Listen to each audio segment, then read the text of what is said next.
मी गोरेगावकर तुमचं स्वागत करते। आता आपण बीडमध्ये जातोय।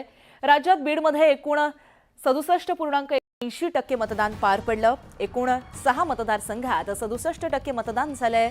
बीडमध्ये सर्वाधिक मतदान गेवराईत झालंय, तर गेवराईचा मतदानाचा आकडा हा 72.66% समोर आलेला आहे। त्यापाठोपाठ परळीमध्ये 72% मतदान झालंय, तर आष्टीमध्ये 71.43%, माजलगावामध्ये 66.10, तर केजमध्ये 63.48% मतदान पार पडलंय।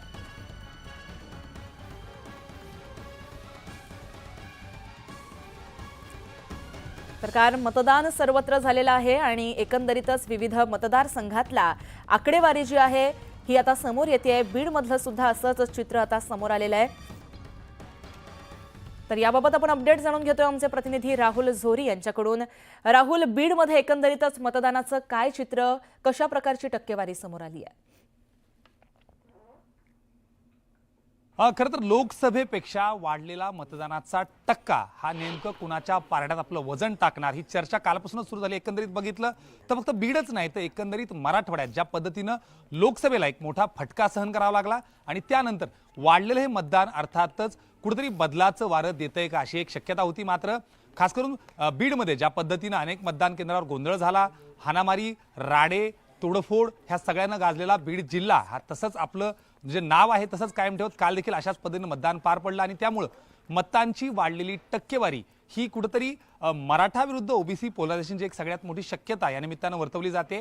एकंदरीत जर बघितलं तर मराठवाड्यातल्या 8ही जिल्ह्यांमध्ये आणि त्यामध्ये देखील म्हणजे एकंदरीत आरक्षणाचं केंद्रबिंदू ठरलेल्या बीड जिल्ह्यामध्ये ही टक्केवारी जी आहे ती अर्थातच मतदान ज्या पद्धतीनं वाढलं त्याच्यामध्ये कुठे ना कुठे महायुती आणि महाविकास आघाडीचा एक थेट साथ घेताना दिसते। एकंदरीत 75,000ची लीड ही परळीमधनं पंकजा मुंडे यांना भेटली होती, मात्र त्यानंतरही त्यांचा झालेला पराभव आणि त्यामुळं कुठे ना कुठे ओबीसी विरुद्ध मराठा हा संघर्ष आणि त्यानंतर झालेल्या मतदानाची टक्केवारी वाढती टक्केवारी यामुळं याचा फायदा नेमकं कुणाला होणार हे देखील आत्ता महत्त्वाचं मानलं जाते।